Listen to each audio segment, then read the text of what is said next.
In this video, we will discuss about osteomyelitis. This is one of the most important question. You have to write the answer following these headings: definition, predisposing factors, etiology, pathogenesis, microbiology, classification, clinical features, diagnosis and treatment.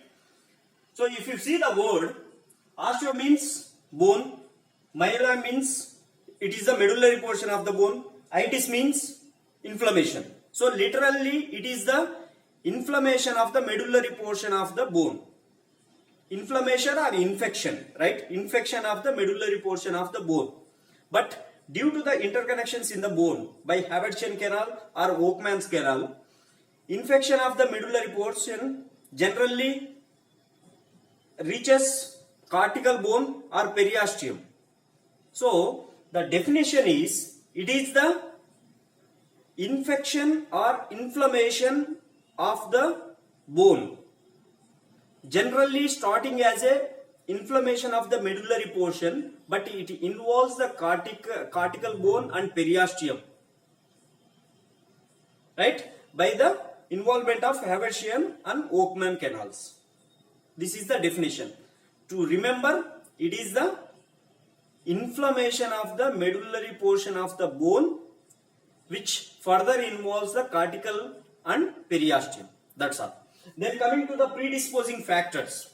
That means factors which predisposes or which are risk factors for the osteomyelitis. First one is virulence of microorganism. If the microorganisms are potent, then there are chances of getting osteomyelitis. Then conditions affecting host resistance, like diabetes, autoimmune diseases, agranulocytosis, and leukemia, malnutrition and steroids use. These conditions decreases host resistance or host immunity, right? And one more thing is AIDS, that is acquired immunodeficiency syndrome, AIDS, right? So these are the conditions which reduces host immunity to fight with the microorganism. So predisposes to the osteomyelitis. Then conditions affecting jaw vascularity, that is conditions which reduces jaw blood supply, whether it could be the mandible or maxilla, right?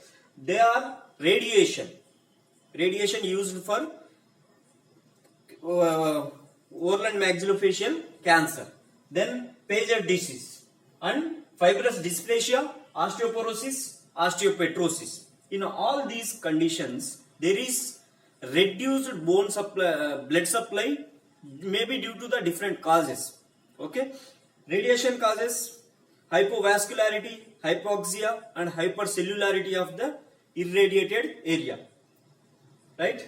So there are different causes, and these conditions will reduce the jaw blood supply. This is most important thing.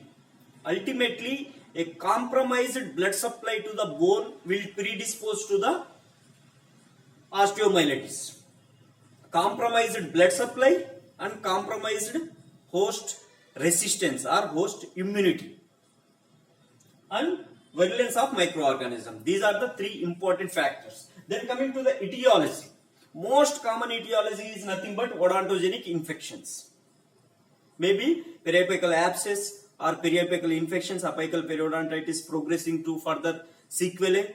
So the most important thing is odontogenic infection. Then second one is trauma, especially compound fractures, untreated compound fractures. Those will attract the microorganisms based on the mobility at the fracture site. And the blood supply is also compromised. Then third is facial soft tissue infections or injuries, like gingivitis or gingival lacerations and furuncles, right?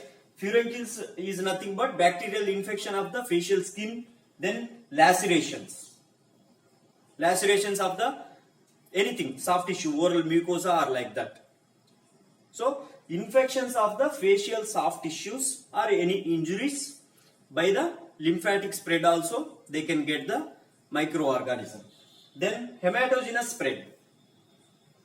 Hematogenous spread is nothing but due to the blood septicemia, right? Due to blood infection, the microorganism may localize in the maxillary or mandibular bone, right? These are the four etiological agents. First we have to write, definitely we must not miss odontogenic infections and trauma.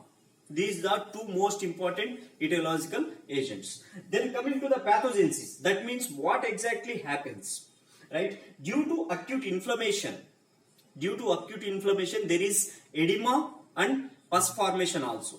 Inflammation involves our granulocytes or white blood cells reach that area and they will fight with the microorganisms, and the dead microorganisms or breakage of our own cells will form the pus, right? So due to the acute inflammation, there is increased intramedullary pressure, which will result in the vascular collapse and avascular bone. To generally speak, in a mandible, we have two main sources of blood supply. The first one is inferior alveolar artery and the second one is periosteal supply. In a younger individual, this inferior alveolar artery is the main source of blood supply. When the age increases, due to the thrombosis, this inferior alveolar artery becomes secondary source of blood supply. The primary source of blood supply in aged individual is from the periosteum, right? There is communications between the medullary blood supply and the periosteal blood supply also, due to the intervening branches from the cortex. So there are two main sources of blood supply, right? So if you take this in this diagram, this is the maxillary molar and this is the cortical plate, right? This is the cortical plate, and in between we have the medullary portion of the bone, nothing but cancellous bone. So when there is carious involvement of the tooth leading with the pulpal involvement, right? So there is pulpal pathology, and this pulpal pathology first will form the periapical infection, right? So due to the host resistance, generally this pulpal pathology or periapical pathology will wall off, right? There is a wall resisting this spread of this infection, periapical infection, right? So generally when there is periapical infection like this, our body will try to reduce further spread by forming a wall around this infection. When there is disruption of this wall, then only the infection can spread, right? So initially, due to the acute inflammation, this central medullary portion of the bone is inflamed, or there is edema or pus formation in the medullary portion of the bone. And you know that the basic unit of the bone is osteon, and osteon has a central Haversian canal, and these Haversian canals are interconnected by Oakman's canal, right? That means, say this is a Haversian canal, okay, and there is another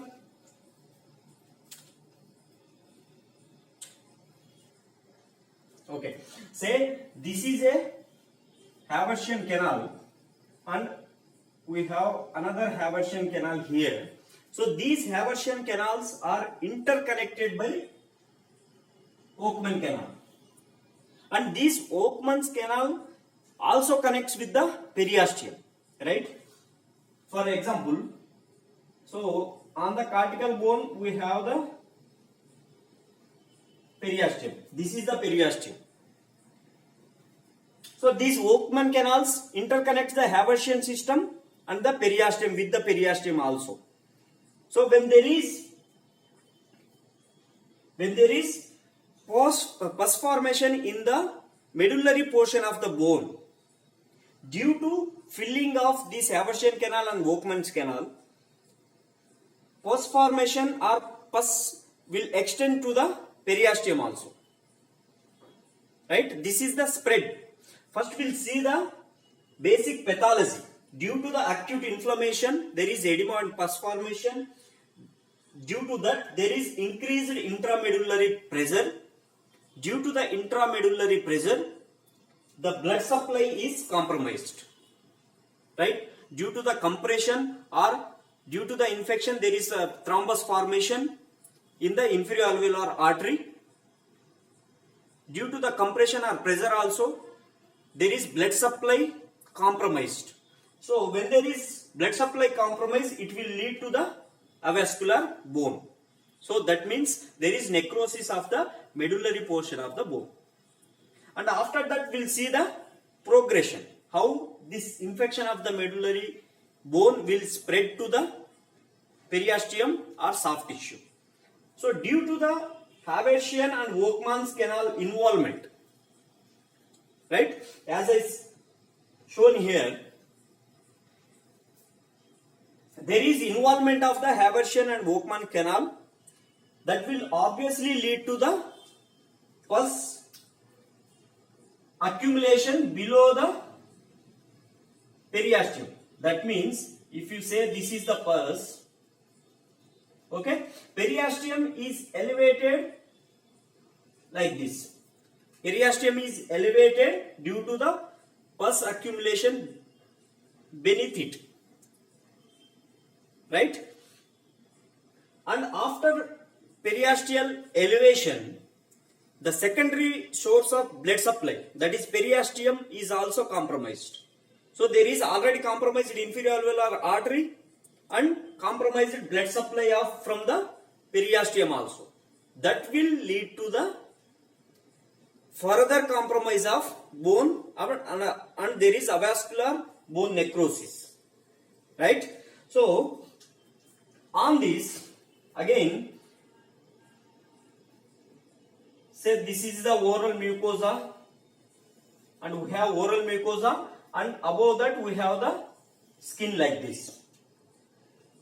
As the disease progresses, due to the formation of fistulas, this fistula formation can be or opening can be intraorally or extraorally. That means as the accumulation of pus further progresses, there is fistula formation like this and there is external opening onto the skin. Right? This is the extraoral fistula formation. So there is pus drainage on the skin. Or these fistulas may form intraorally through the mucosa or through the gingival sulcus also. This is how the osteomyelitis progresses. Right? Now we'll discuss about microbiology. Nothing but we have to write there is involvement of alpha hemolytic streptococci and anaerobes and staphylococcus aureus. If you write these three organisms, that is enough. Alpha hemolytic streptococci and anaerobes and staphylococcus aureus. Now we'll see about the classification. Basically classified into suppurative and non-suppurative. Suppurative is nothing but there is pus formation. There is no pus formation in non-suppurative. There are variety of classifications given in variety of textbooks, but this is the simplest classification. And if you write this one, this is enough.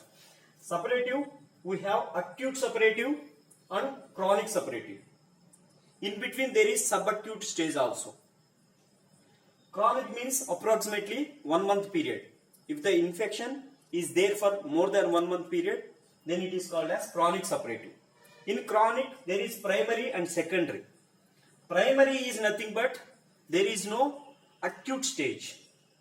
That means microorganism with less virulence or otherwise mild infection will lead to the direct chronic suppurative osteomyelitis. And secondary is followed by acute suppurative. That means first there is acute suppurative osteomyelitis due to the inadequate treatment or due to the failure to provide the treatment, that may result in chronic suppurative. That means first there is acute, then it will progress to the chronic. That is called as secondary. Whereas in primary there is no acute suppurative. And then infantile osteomyelitis. This is the osteomyelitis which occurs in generally newborn patients, newborn or infected in infants, right? So this is regarding suppurative classification. There is 3 types. That's all. In non-suppurative, sclerosing osteomyelitis.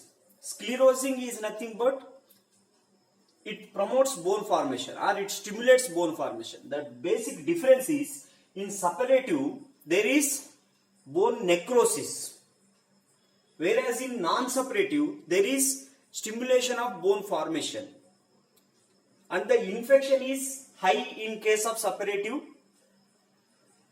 That means the microorganism virulence is high in the cases of suppurative, and the infection is mild one is in case of non-suppurative. So this sclerosing osteomyelitis, sclerosing is nothing but stimulation of bone formation, is divided into diffuse and focal, right? Diffuse involves a wide area and focal involves generally around the apex of a decayed tooth, right? Focal is also called as condensing osteitis. Then coming to the proliferative periosteosis, also called as Gary's sclerosing osteomyelitis. This is new bone formation below the periosteum. And then osteoradionecrosis. These are non-suppurative. And other types is actinomycotic OML and syphilis OML, tubercular OML, or osteomyelitis may be due to the chemical agents or may be due to electrocoagulation also. Electrocautery we use during the surgeries that will result in the bone necrosis. So these are less other forms, not common forms. So these are separated. First we have to write these things, suppurative and non-suppurative. If you write this thing, that is enough for the classification. And we'll discuss each type of the osteomyelitis. The osteomyelitis which are important is acute suppurative, chronic suppurative, and chronic non-suppurative, then sclerosing, then Gary's osteomyelitis and radionecrosis. These are the important osteomyelitis types which can be asked in the exam.